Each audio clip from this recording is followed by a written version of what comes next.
two teams in the 1 and 2 mark. So top has to do their part and look to advance. All right, let's hop back into Champion Select, powered by Omen and HyperX, as the sides have swapped. Top on the red side this time, DK on the blue. The Renekton and the Rumble going to continue to be banned away from 369 with Gnar and Vi banned out by top. Does Yone get through here? Please. Let's see if top are going to be banning it out or not.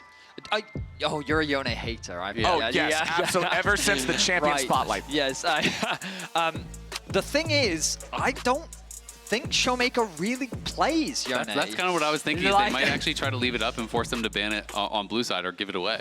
Well, they're going to ban away the Ashe. Daring. Now, we know that Kingen plays it. We've already seen Kingen play it, right? But assuming that Jax is open, if they do first pick it, you just have to respond with the Jax for 369. Exactly, and I do think it's a lot weaker in top lane simply because it's actually a long lane. You can punish this champion with counter picks. In mid lane, it's so hard to punish champions because the lane is very short and because the brushes got moved back this year to the sides. So it's so hard to actually gank mid lane. Top lane is way more abusable.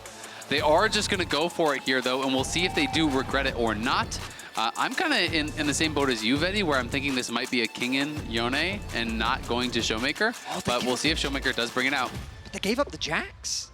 I'm actually very surprised. I guess from their perspective, they could argue, assuming that this is a Yone top, then we don't need to give over the Jax because we're going to be able to lock it in on 3. Yeah. And if the Jax is locked in, I think, like, for what it's worth, Aurora into Yone, very abusable matchup for the Aurora. You can be hyper-aggressive, and Cream already demonstrated his proficiency on the champion. So we'll see. Sejuani going to round out, and there's the Jax hover. It's going to be locked in, so we are going to get to see Showmaker on the Yone. This will be his first time at this World Championship. He has played it before, for sure. But now Top Esports have the opportunity to counter. Will they just go for the Cassante again? Yeah, it's going to be interesting. You know, the Cassante, that is very much kind of like 369 bread and butter here. You know, he usually is the tank guy. But the top side for DK is nasty this game. You have Sejuani, Yone, Jax. Like, that is really, really strong. And when you look over at the top 3v3, it's like, there's just no way. There's no 2v2 you win. There's no 3v3 you win up on the top side. So that is going to be a real point of power here for DK. And we'll see if they can get their early game going. Because, again, that has been the point of strength for them in this tournament. It's been later when they've suffered. I'm genuinely surprised that they didn't prioritize the Jax. I think that by locking it in, it would have given you an answer in the side lane. Because now, like, it's another intangible because on paper, I would argue that DK had just have winning side lanes across the board, right? They will get to a point, I would argue even at like one item, where they just have pressure on sides and there's not much that Top Esports can do about it. But DK do have a tendency to fight. They do have a tendency to play the 5v5s, which means that Top Esports could just be relying on that. And I was going to say, Kaiserban should follow up from the Ziggs to limit the AP options so that you funnel them into a largely full AD comp. Well, and I think the Ziggs ban especially is so intelligent because when you look at DK, it's screaming 1-3-1, right? It's playing the side lanes. And what do you need to actually enable that? Well, you need wave clear. You need someone that can park themselves mid, clear out these waves, not allow your towers to just get grouped and sieged on. So Ziggs definitely makes that a lot more difficult. I'm going to be curious here to see what DK looks for with aiming, as they're going to, again, be banning out that Renata. Yeah, the Renata and the Poppy both going to be banned out second half here one more time. Might be the Smolder again, you know? Like, we already talked about the wave clear that Smolder provides. Maybe DK is looking to lock the Smolder just so that they can keep it mid, provide that wave clear later on into the game. I could see it, but then I just worry that similar things happen as last game, right? And it's like, if you do that, do you really want to have your Jax in a lane swap against Cassante, right? Like, the Jax, I think, is kind of in a disadvantageous position oftentimes in that. And we'll see, as this time, Mako going to be grabbing that Rel, so they are going to have some really powerful engage now. Obviously, Aurora can kind of set up for that Rel, but then you have an incredible follow-up with the Skarner, with the Rel also. Jackie Love, I feel like, needs some sort of a hyper carry, though, because as far as consistent damage, there's basically zero. Like, Aurora has kind of that shotgun burst that's up front, but you need a true hyper carry here. And the fact that they're leaving it to 5th pick does make me wonder, you know, if they're considering some more kind of risky options. Well, MF will definitely provide you with some wave clear. The follow-up every couple minutes. Yeah, every now and then, admittedly.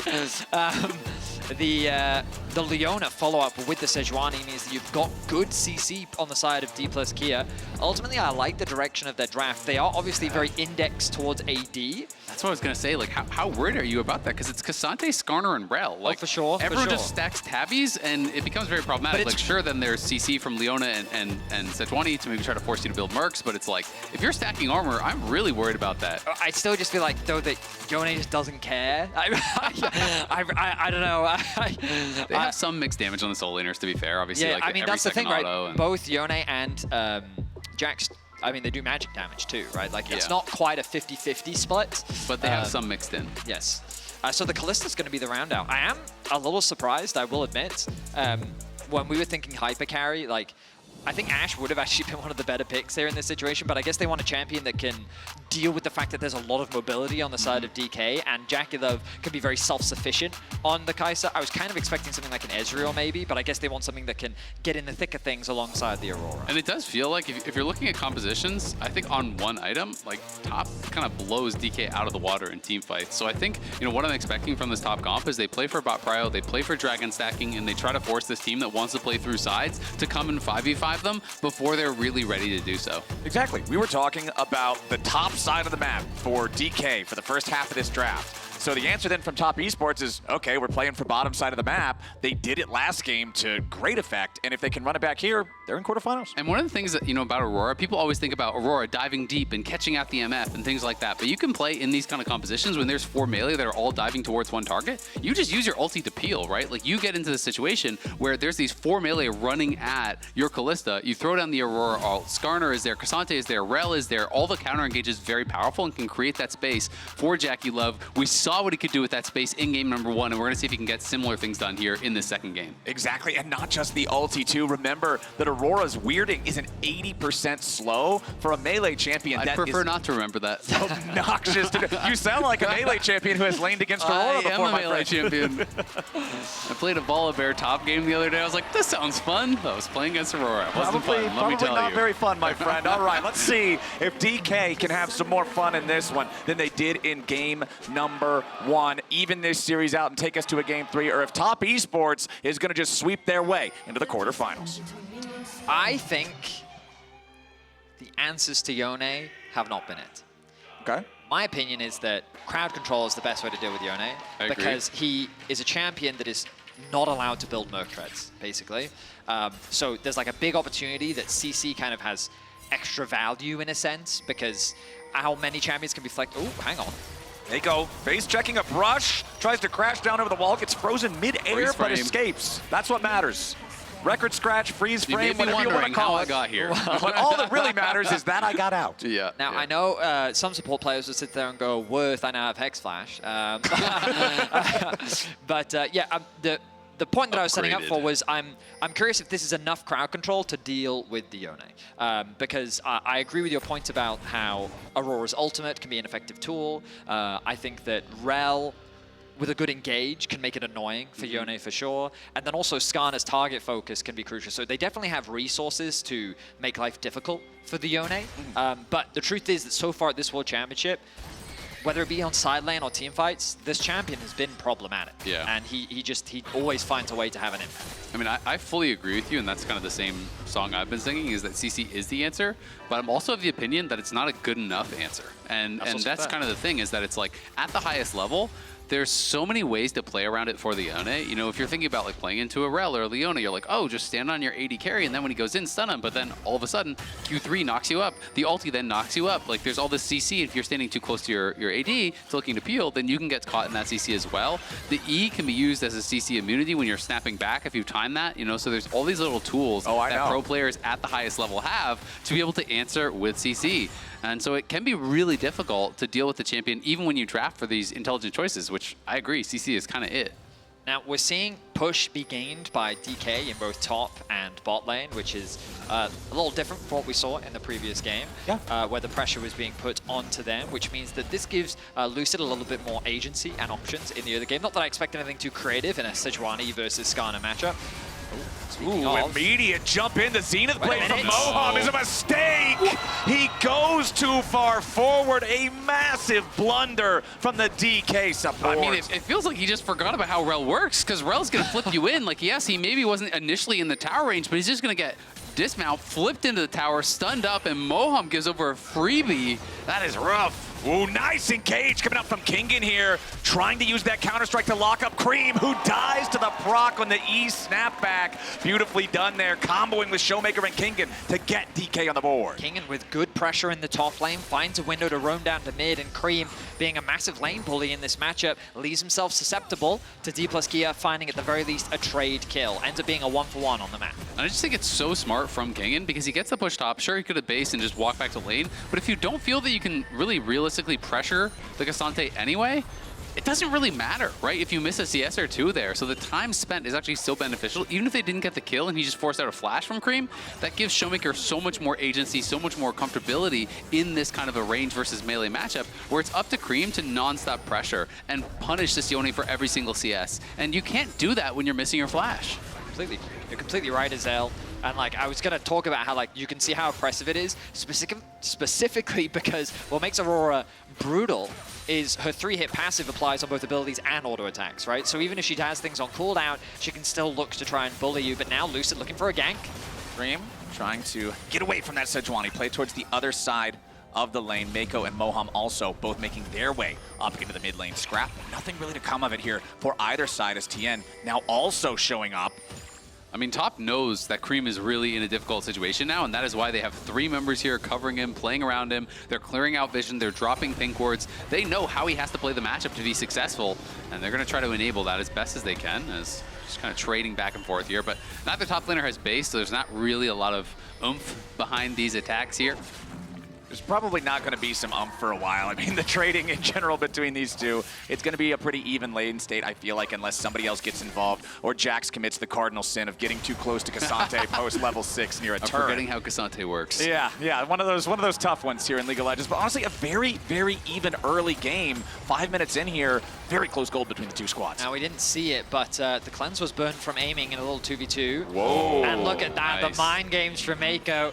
Procs the Q, threatens the flash, and aiming says, I have to respect this, I'm gonna flash away, meaning both summoners now gone for aiming. Exactly. Without that cleanse, if you get Q flashed into the crashdown with Ignite there and everything, like you're just dead, right? So really smart play there from Mako, steps forward, forces the summoners, and now MF is gonna have to get out of that lane, so they're actually gonna send MF up towards topside, potentially look to try to play towards those grubs, as DK did give all of those up last game, and we'll see if Top does match the swap here and look to brawl. Ooh, Lucid. Nicely done there, stopping Cream's recall. And look at the wave. The wave is so screwed for Cream right now, but he doesn't have flash and he has no TP, so it's very difficult because that's actually stopping his recall to try to fight for grubs. So that alone may mean Top can't actually contest. It's funny because if you were to just look at the bottom of your screen, the gold would be very similar to what we saw in Game 1, where the only advantage that D+Gia have in terms of gold was from that mid lane, and DK have done a great job of playing around Showmaker to help him get through this laning phase, but now there's a brawl around the grubs. Top Esports would love to at least just smite one of these down, make sure that they can secure it. There it is, 1-to-1 on the first set of grubs, but DK has a 4-man unit ready to try to play here. Nice engage coming out. They go for the slam into the wall. Between Worlds finds multiple targets as Showmaker now snaps back. A lot of pressure and damage onto Jackie Love, and he drops first in the fight. TN finally gets a return kill here on a Showmaker, but now he's in a little bit of trouble himself. Mohun gets away with just 100 HP as Mako is slowed down by the Sejuani, and Cream continues trying to find a little bit more damage. The weirding has some, but is it enough? They finally end up getting another 1-for-1 trade with a 2v2 here at the very end. Cream has more health, but he has no mana. Lucid trying to get away, and he has to flash to avoid the 3-hit passive. Cream coming up massive there for the team. Does arrive a little bit late, but got so much done as Jackie Love was focused down, didn't even get his summoners off, burst down very, very early, and you're starting to think maybe this could be a DK1 fight. Instead, Cream helps to turn it around. We can watch it one more time. I was thinking that aiming was going to be the one really vulnerable in this fight without the summoners, but it's actually Jackie Love that they land this targeting on here. They flash forward, look for this engage, and Lucid on the other side just finds him. Moham is there with the follow-up. Showmaker comes in as well, and DK are able to burst down the Callista. And now the fight becomes even more extended, so Tian's able to finally shut down Showmaker. The problem is then Tian needs to run away. Moham is tanking up with the W active. The top esports realize they need to disengage. And this is the slight overforce from DK because they sit there and think, oh, we can re-engage onto Tian. and they're able to get that kill, but then the re-engage comes back down onto aiming as well. I think the saving grace here for Lucid is that Cream literally runs out of mana. He is forced to flash away regardless, though, and it ends up being a 3-for-3 on either side. I mean, Cream was just sitting on the Haunting guys. He had no mana items whatsoever. Yeah. So, in that extended fight, yeah, you do have that ramping damage, but at the same time, he goes fully that is the cost of this type of build. Mako clearing out the ward in the Pixel Brush as Tien makes his approach. There is the ultimate available for the Skarner. You always have the extra ability to tunnel through these walls, get some creative gank angles, but Lucid is hanging around here too. Could be a full-on 3v3. Tien tunneling through the wall and then immediately backs right back out. He's just digging his way through the wall, checking out, seeing what's happening on the top side of the map, realizes he does not want to unburrow and instead goes back to the safety of the river. 369 getting a bit of pressure onto the bot side of the map as Cream makes a quick base. I thought that he would have enough gold to actually get his item, but apparently not quite yet. We are, of course, only 9 minutes into the game. Dragon's still up. I mean, 8 kills in 9 minutes is pretty bloody. That fight in the topside river had a lot more bodies on the ground than a lot of those fights usually will. Yeah, absolutely. I mean, we had a kill in the bot lane 2v2 as well, plus a gank mid, able to get a kill there. So it has been pretty action-packed thus far. DK trying to utilize this triple melee topside with the Sejuani. They know it's a real point of power for them. They want to be looking to scrap and really force TES to try to outplay them. And that's what we were talking about back in game 1. That's what we were talking about in the champ select for this game. They need to take advantage of how good they are in the early game, how they can build these advantages with their mechanics, with their individual skill, and set themselves up for a better spot. Nice engage there. The lockup on Jackie Love. Moham needs a little bit more damage to secure the kill. Jackie's still kiting. He gets away with sub 100 HP back underneath the safety of the turret. A nice engage from DK, but great peel there from Mako. Normally in that situation, you wouldn't want to be using your ult and everything on the support, but Moham would have been able to chase down and kill off Jackie Love there, so it's the only way to keep him alive. But still, good proactive stuff here from DK, just connecting on Jackie Love with the very edge of the bullet time. You're seeing the strength of getting that BF sword in the 2 versus 2, but 369, this is a kill angle. Yeah, he's going in, wants Kingen here, flash to follow, jumps right back in with a little bit of footwork, and the Intofo strikes, bury Kingen in a 1v1. 369 with a very valuable 1v1, finds the outplay. Kingen didn't have the HP or the mana to continue the trades, and I think 369 did just come off the back of a base. You look at the item discrepancy, and yeah, it was an easy pickup for 369. And had a really good game 1. He had been getting a lot of criticism, especially from the LPL fans, about his performance at Worlds thus far. So important for 369, having a bounce back game. Not only does he get the kill, he gets a plate off the back of it, procs the demolish, already had the sheen as well.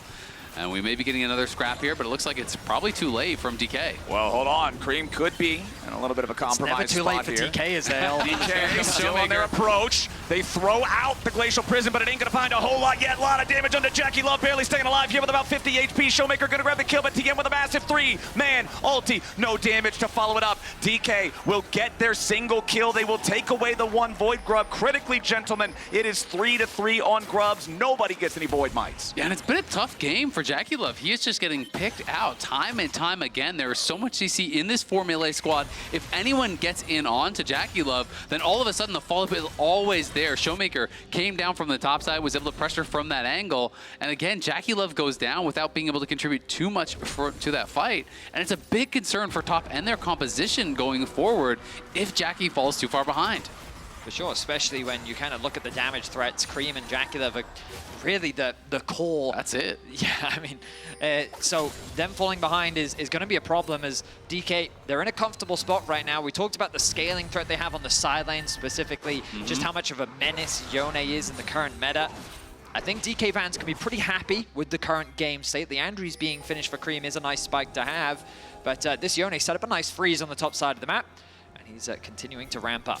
Yeah, if we're talking about item spikes, there's quite a few coming through right now. Hold on, we'll talk about them in a second, unless this turns into something absolutely crazy. There's your Wombo combo with the engage, the Ishtal impact from Tien, followed up with all the CC from Mako. Vedius, I believe you called it, my friend. Yone doesn't like CC, and Top Esports have figured it out.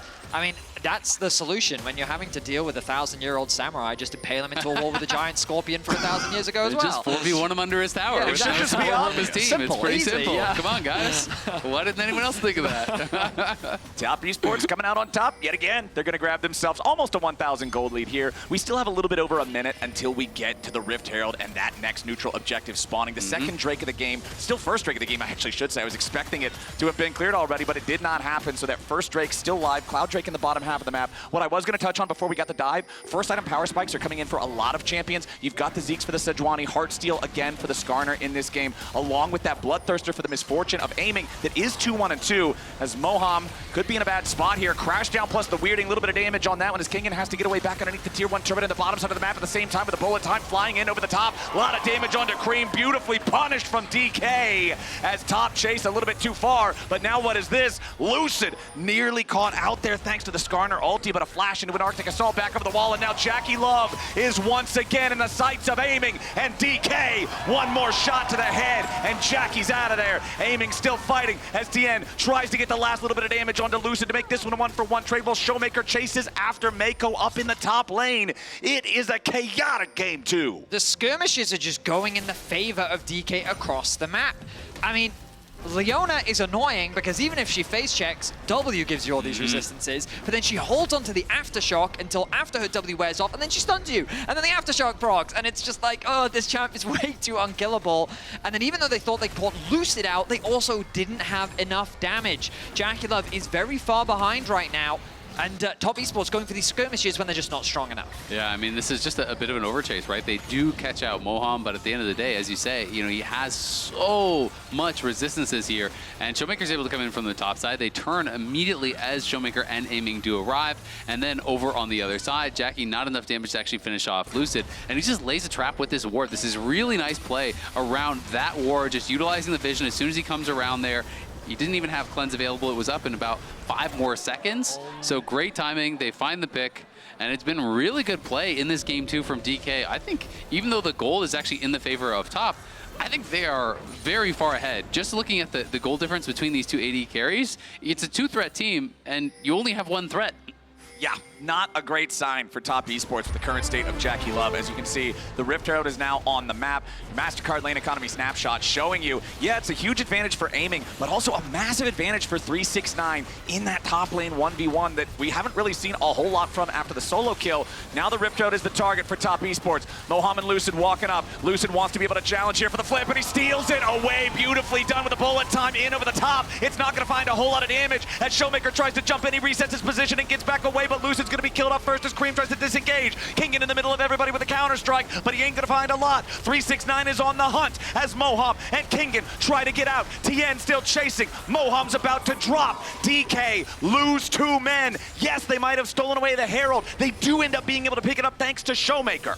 Yeah, and this time Showmaker actually going to TP back, and he's looking for Jackie. He's ready to keep going. On the front line, though, with Kingan, they aren't going to find the target they're looking for. DK, though, they summon up the Rift Herald here in the mid lane. They claim the tier 1 turret, and now Showmaker is just going to take an Uber home. Or does he drive it up into the top lane instead? He might be able to swerve this one. Let's see if he can connect. Yeah, we'll see if he can actually make it all the way there. It also might just expire. Cream. Oh. All right.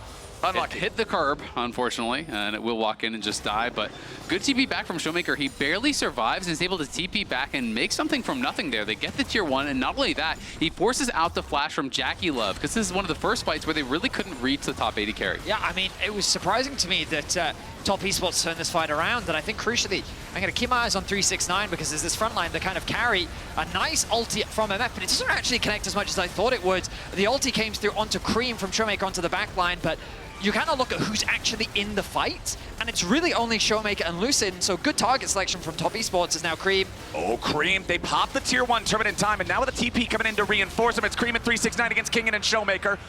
369. Long enough. Still on the chase here, has the third in Tofo strike, looking for the knockback. Hits Kingan. Not really a whole lot more to get out of this one, though. They had Mako and TN coming up around the side in case the fight kept going, but Top Esports not going to disengage it after having kept their mid laner alive. Hold on, Moham. Now the target. TN ready to tunnel through the wall here to back up Mako. Remember, this Leona is very, very, very tanky. Still at about half HP. Impale to drag him right on back. They are throwing everything in the kitchen sink at this dude, and he's still getting away. Cream finally takes the kill. I mean, That was a lot of CC required. It's just like, we will hold you here until all of your resistances wear off. They eventually find the kill. Bear in mind that the dragon dropped eventually in all of that. The first dragon of the game going in favor of DK as Lucid ended up securing that. But I like the response there from 369. I was concerned heading into the mid game because, as you were highlighting, is pretty much the gold was in the right places for DK, right? Your Showmaker's in a good spot, aiming is really far ahead, and you think coming into these mid game fights, as long as these carries are strong, then it doesn't really matter. But 369's presence is very much there in the team fights. This unmovable wall that is just being obnoxious and buying peel and time for JackeyLove, I think is crucial. And that TP into top lane, keeping Cream alive, is just another example of that. And the itemization is exactly what we were expecting from 369 as well. You can see the Thornmail just now being completed alongside the Iceborne Gauntlet and the plated steel caps. Yes, you have the mixed damage from Jax and Yone, but it's still massively favoring physical damage overall, and this guy is just built to endure that. Yeah, and it's so many auto attacks, between these champions, right? And Tabby's are just going to be able to straight reduce that. You can see the armor is starting to get stacked up here by Tien. Did have to give some respect over to the amount of CC, obviously, that there is. Sejuani, Leona, Jax, there's a ton of CC there. So yes, Merc Treads are still obviously, pretty strong, but I wouldn't be surprised to see him go into something like a Frozen Heart next or a Randuin's, and is going to be really difficult to actually punch through. I like that you mentioned that because as the targets that are likely to face check, sometimes that extra tenacity is just more valuable than having the armor reduction from Tabby. Showmaker has already used his Soul Unbound, and 369 is still chasing. As Mako and Tien are ready to intercept Lucid, Showmaker needed to use the Fate Seal to get away from 369. As soon as he saw Showmaker use that E, that massive amount of Yone's power budget, he was ready to full send it. It's reminding me watching Cassante versus Yone, just like, I was you before you were you, okay? Cassante still doing Cassante things. Of course, 369 with the lead that he does have is going to make it difficult for Showmaker without any way to shred through that armor. Yeah, I mean, it's so difficult. And honestly, from the position that 369 is in, if you can just trade ults with him, it's honestly really, really good because Yone without that ultimate, I think it's going to have a really hard time, showing up to these team fights and threatening backline. And as long as Cream and JackeyLove are not threatened, they are going to be looking really good in these 5v5s. It's the Hallway Baron that's going to be spawning up, which you can play a lot of interesting vision games around this one because there's those extra walls, which can make it difficult to have kind of full ward coverage. Yone ulti also completely goes down that whole hallway.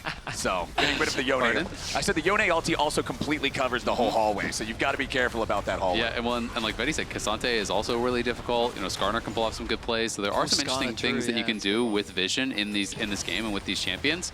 A lot of players actually like to kind of play around this area where you're kind of playing in there. And if the other team ends up face checking in, you can be kind of setting up there for a trap, have an MF come out over the wall, that kind of thing, which I think it's the most interesting of the Baron pit spawns, honestly. Definitely adds some cool opportunities. Top Esports still up about 2,000 gold right now, have a +1 advantage in terms of turrets, but there is one Drake for DK. Only one Drake taken so far in this game at 21 minutes in. It has been such a bloody game, such a PvP-focused game. We haven't had time for the objectives. The second Drake going to be spawning here in about a minute, a little bit under that now. We'll see if we get a fight for it or if it's just a handshake, somebody takes it, the other side happy to farm up instead. Looking at where the items are, Randuin's Omen now fully completed for the Skarner. The Malignant's done for Cream with the Aurora. You have 2-item Power Spike for JackeyLove now as well. We've already talked about how this game has been pretty rough for him. 3 deaths already on the Callista. Was focused pretty heavily in some of those early fights, but seems to be recovering rather well. I mean, crucially, he's about to be 2 levels down as well. I think after this wave, aiming should tick over to level 13. And those 2 levels are going to make a big difference as we get closer to the big fights. It goes stunned up, has to flash away as DK was threatening a full all-in on that support. With the Dragon about to spawn, it would have been a guaranteed objective over to DK. I do wonder if Top Esports feel strong enough to fight right now. I mean, I feel like you could make the argument that if you leave Yone on the side lane longer, it's only going to get worse, so maybe now is the best time for you to fight. However, they don't have... Oh, I say that. They now have great position thanks to the push that 369 got on bot lane. Cream is catching that wave on top. He has the TP available. And when we see the vision, DK is largely starved of this Dragon. And I think their top side is so strong right now. 2 items across really the board here. You're looking at the jungle on the top from the other side, way weaker. Showmaker over the wall there with the soul unbound, but he has to snap back. The Drake is going to be claimed before Lucid can try to show up and threaten a 50-50. Tien wants to jump over the wall. Lucid's about to lose the Arctic armor. They're trying to use a lot here on the Sejuani. The Impale only onto the enemy tank. Showmaker's looking for the angle here, but Lucid's going to be killed off first. Jackie Love taking the kill as Moham is isolated from the rest of the team. Jackie Love's trying to be protected by Mako and Tien. He needs to kite out away from the Yone, but a nice move coming out from Showmaker to take him down. Aiming is kiting it out. Tien is about to die. Kingen looking for a little bit more as Tien gets away, but finally Aiming getting the last auto attack and a double kill back over to the AD carry from DK, but he's the only one left standing. 7 dead bodies on Summoner's Rift, and Top Esports comes out +1. It's an absolute bloodbath by the red buff. The follow-up fight there was massive as Top was feeling really confident to chase in. Kingen, though, made this a very difficult fight. He had a very good angle, as we'll go later into this. Obviously, Top is able to secure. Then we're going to see Top looking to actually force this, and I'll draw your eyes down towards this Jax. He's going to come around from below here and look to get onto Jackie Love. And Jackie Love very early on is going to have to actually flash over the wall into the pit as Moham and Kingen put that pressure on. Jackie Love, though, did a good job getting damage over the wall, and you can see that they make a full call to try to jump into that red buff pit and peel for him. Tien flashes over the wall. Mako's ulted over the wall. Cream is there peeling. Everyone is trying to peel for this AD carry. And then Aiming, nice use of the ultimate with the flash there as well. Unfortunately, it kind of cuts him off. If he'd ultied across the red pit, I wonder how much damage that would have done, but he made the decision to instead shut down Cream to eliminate that threat. Lucid could be in a compromised spot here, but he has enough time to get away before the rest of Top Esports show up. And it looks like Top is starting up the Baron. This they want is to force TP from Kingen. A little dicey, yeah. They want Kingen's attention here. There is vision in that hallway near the Baron pit.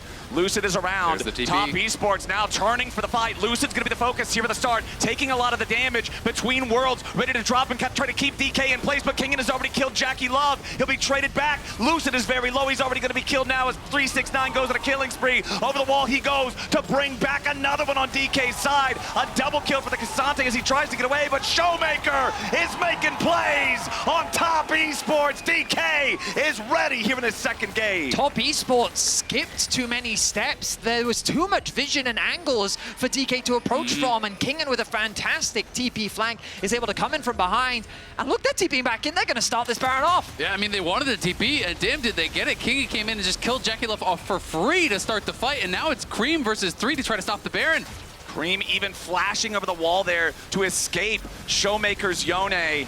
Top Esports draft hubris is being punished. Showmaker is showing them this Yone and why you do not let it through. They are focusing Jackie Love so well. Kingen on the Jax, always looking to isolate him, always looking to beat him down, and DK have earned themselves a Baron.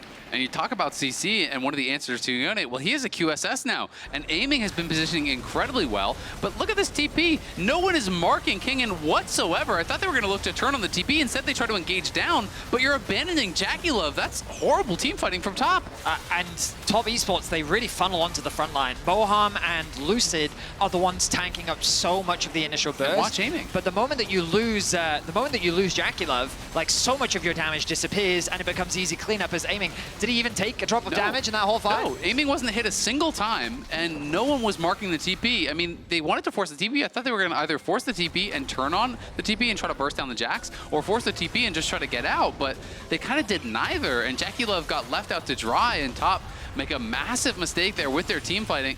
And that does give DK a really strong in to potentially win this game. Look at the carries, look at mid, look at bot. It's a 2-threat team, and they're down a combined 3.4, 3.5K gold just in those 2 roles. Yeah, it is not a good game here for Jackie Love. 5 deaths now on the Callista. Good focus from the DK carries, diving him over and over again. You can see the damage recap from the previous team fight. Over 5K for Aiming on the Misfortune, doing exactly what he needs to do, being the cannon for this team. You can see your goal difference over time was feeling pretty good for Top for quite a while there, about 10 straight minutes where it was in their control. But now it's DK in the driver's seat. They've got these 2 great split pushing champions, and they've got 90 seconds to bulldoze some structures inside lanes. I mean, there's just a lot of standing goals for DK to just grab, and that's exactly what they're going to do. Lucid continues to Like, it looks like he's getting caught, but he can tank so much of the damage up, and it forces Top Esports to overextend again. TN missing the Impale. That one's going to hurt as Showmaker has to reset his position with the Soul Unbound. He popped the QSS to get away. Moham's going to keep the fight going. Bullet time gets TN very low, but he ain't dead yet. Still burning to the Ignite. Barely survives with about 50 HP left. Nobody dead on either side here. So just a number of ultimates traded. Moham ended up losing his flash. Looks like that... I think Mako didn't have his flash prior to that fight anyway. He did end up dropping the Ignite. So a couple of summoner spells, but ultimately nothing too significant gained. At the very least, Top Esports could look at this as a bit of a stall tactic, so that the pressure from DK is alleviated somewhat. But you already look at the Jax returns to top lane, starts pushing in this wave, and now their attention turns back towards the Dragon. Yeah, absolutely. And honestly, this time around, DK has kind of reached some of those scaling breakpoints that they needed to. Top, though, going to be moving in is, I feel like DK just thought Top weren't going to even try to contest, and they're not in position to actually fight for this, even with the lead. Yeah, Showmaker has to snap back, and Top can claim themselves their second Drake of the game. Okay, so we kind of get close now to the 30-minute mark. It's unlikely that DK can do much more off the back of this Baron, so we're looking at another big fight. You talked about those item spikes, Azael, and ultimately that's what we're playing for now, where there's a window of about 3 minutes. Both sides are going to be looking to catch as many waves, kill jungle camps, get as much golden experience as possible, ready for this upcoming fight. But I want to draw your attention to levels. Like, levels are very valuable sources of damage. Yeah. And aiming has nearly a 3-level lead. It's about 2 levels, but yeah, he's going to tick over to 16, and crucially, that's 3 points in the ultimate as well. So aside from the fact that he has 3 items completed with a pickaxe on top of that, he also has all of these level advantages, which, I mean, he's the same level as 369. And so the levels alone, I think, already make things difficult for Top Esports, but there are certain breakpoints as well in the sense that Showmaker now becomes a lot harder to kill. Azel's already highlighted the things like the QSS. Jax is at a point where there's no way Kalista can do anything against this Jax. Yeah. And while the Terminus has now been completed for Jakilov, the question is it enough? On paper, I would say no, but that's kind of what you're hoping for. And I mean, it's one of these things where the big advantages for top really were in top lane and jungle, right? But these kind of like bruiser tanks, your damage falls off heavily as you get later on into the game. You know, just your base damages is really what carries you because you're not building damage items. So in those early skirmishes, you really can be a massive threat, but you can't depend on 369 and TN to be able to carry the damage in a fight later on. And Showmaker has the QSS, he has a giant spelt on top, he's got some HP with the Strikebreaker. Like, this is not someone easy to burst down. Yeah, Cream. Talking about easy to burst down, though, Aurora does not want to get any closer to this Jax. Lucid coming into back King and up, throws out the Glacial Prison, but Cream just a hop, skip, and a jump away from death. He'll survive for now. Top are looking to collapse potentially here. We'll see if they can chase anyone down. Doesn't look like it, but 2 ultis invested. Fortunately, 1 minute and 15 until the next Baron, so that shouldn't cost DK too much. But funnily enough, I was just thinking to myself, okay, obviously it looks doom and gloom for Top Esports, so what ways do they come back? And I was going to say, I think they should be trying to look for picks on side, because that's what DK is leveraging right now. They have a Yone pushing bot, they have a Jax pushing top. Maybe you need to leverage Skarner's ability to go through walls to maybe catch someone off on a side lane, especially when there's nothing that really DK could cross-map for. But then it's DK to actually initiate the pick on the top lane. And I think my biggest concern, like normally I would fully agree with you, but I just don't even know, like, do you have enough damage with Skarner plus Scream or Skarner plus 369 to actually kill off Showmaker or Kingham before they kind of just run away, right? Like, at this point in the game, it is really tough. Aurora is so front-loaded in your damage, and now there's, you know, MR on both these soul laners. There's a lot of HP on both these soul laners, and it's going to be really, really tough. They need to have that perfect fight where Jakilov somehow is having a big effect, and they're looking for aiming. Yeah, they want this misfortune if they can get him. Aiming slowed down, but the Impale has already missed. 369, one of the pincer attack, but it's Kingan coming around from the side now as Jakilov is immediately locked up, but he's trying to kite it out to get away in time. Kingan down to 1/3 HP, but Showmaker's into the back line with a Fate Seal. Jackie's still under pressure. Showmaker snapping back. Top Esports with an HP advantage, but nobody dead on either side. Third and Tofo strike comes out. 369 looking to keep the chase going. No kills, but Baron is available. Showmaker used TP and Flash in that fight. Kingan used a Flash as well. We'll see if DK can get back in position in time. Showmaker's trying to heal up off the red buff. He's going to actually kill the red buff for his team. He's life sealing up off it, but here comes Kingan again, and Jakilov is off to the side by himself. Jakilov at low HP, but the rest of the team is ready to try to turn. Mako with a shattering strike. Top Esports panicking to protect their AD carry. They're forced off the Baron. So you could argue that that was a one team fight for Top Esports in the sense that they got position over the Baron, but the health bars are now going back up for DK. The mid tower is going to drop. Top Esports need an opportunity for reset, but they're not going to be given one, as DK is just going to put the pressure immediately back onto Top as they start the Baron. Beautifully done from DK. Now they're the ones forcing Top Esports to respond. 369 against Kingen is not feeling good for the Cassante. 32 minutes into the game, not against the 3-item Jax. TN wants to try to dive through the wall, but instead he has to flash away from the solar flare, worrying about getting bursted down himself. The Skarner not tanky enough at this point in time, but at least he buys enough time for DK to be forced off the Baron now too. And again, that's the awkward spot. We'll see if they can catch one of these recalls. This could be a little bit greedy from DK. Moham's trying to get out now. Lots of flashes being spent as Lucid also gets himself out. Showmaker looking for an entry into the fight, and aiming goes unstoppable.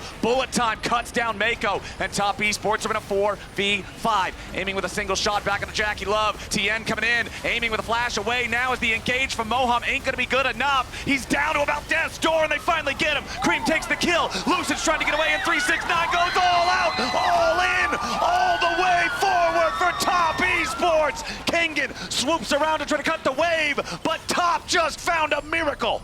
It's all nines for 369 in this one. Taking over on that fight, gets in on aiming, flips him in, gets the 1K shutdown, and now they're going to be looking for Baron here. Lucid is without flash, and he's in a 1v5. He needs Jax to help him out. He's got Kingen here to try to back him up. Kingen is very powerful on this top lane. Jax 32 minutes into the game. Lucid at about 1/3 HP. Cream wants to keep the Jax away. 369 barely hanging on. Very small health bar. TN wants to guarantee he can secure this objective for his team, but Lucid goes over the wall ready to jump into the pit. The Baron's going to be claimed by the Aurora of all people. Cream's living the dream. Kingen has to try to get away. Cream still in hot pursuit. The Jax will live, but Top Esports get another kill, and they get the Baron. Game number 2 is delivering. In an unbelievable turn of events, Top Esports find an incredible fight.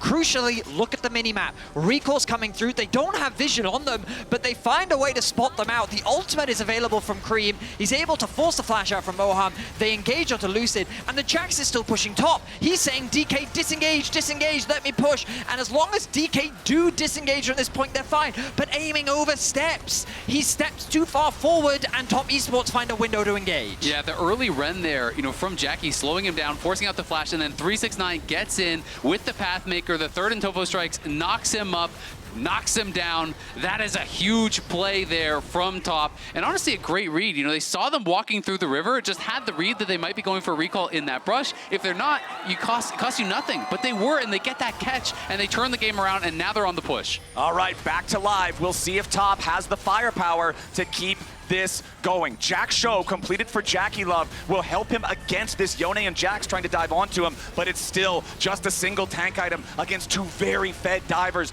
Arm guard now completed for Kingen's Jax as well. Top Esports still looking to push onto the tier 3 turret. Mako on the front line, got to be a little bit careful. Jackie Love saves him. Top Esports backing away for now. And Cream has his death cap now completed. He is solo AP on that team, so he is going to be a massive threat. Okay, tier 3 turret, just about dead here in the bottom lane. Just about dead over in the mid lane as well. Lucid's gonna be dragged back by the Impale. Cream goes between worlds, and Lucid is down. King into the back, trying to cause some disruption, but he's gonna be hurt next. Moham about to drop. 369 here in the front line, needs a little bit more damage, and again, the Cassante will not stop. Kingen's on the run. Top Esports looked like they had no shot left, and now they are pushing into the DK base. Showmaker, Kingen, and Aiming all still alive. Top with all 5 men still ready to go, but they gotta be careful with some low health bars. Showmaker goes in for a fate sealed. Big bullet time of the 369. Cream has already killed Showmaker. Aiming is about to be caught. Kingen jumps into a 1v4, but he will not find his hero's moment. An ace for Jackie Love, and a sweep for Top Esports. DK tried, and they could not do it. Top will rise to the occasion and make their way to the quarterfinals for the first time since 2020, and they will do it with a 2-0. Incredible team fighting from Top Esports. I mean, they just played so many of those fights so well. Man. Jackie Love was shut down from the start of the game, but I mean, you highlighted it, Azael. We need to bring attention once again. 369 he is with different. a phenomenal performance. I mean, incredible stuff from him, and credit to Top Esports. Damn, what a show from Top Esports. Desk, break it down for us. Well, it wasn't as much Jackie love. It was 369. Wow, unbelievable turnaround. It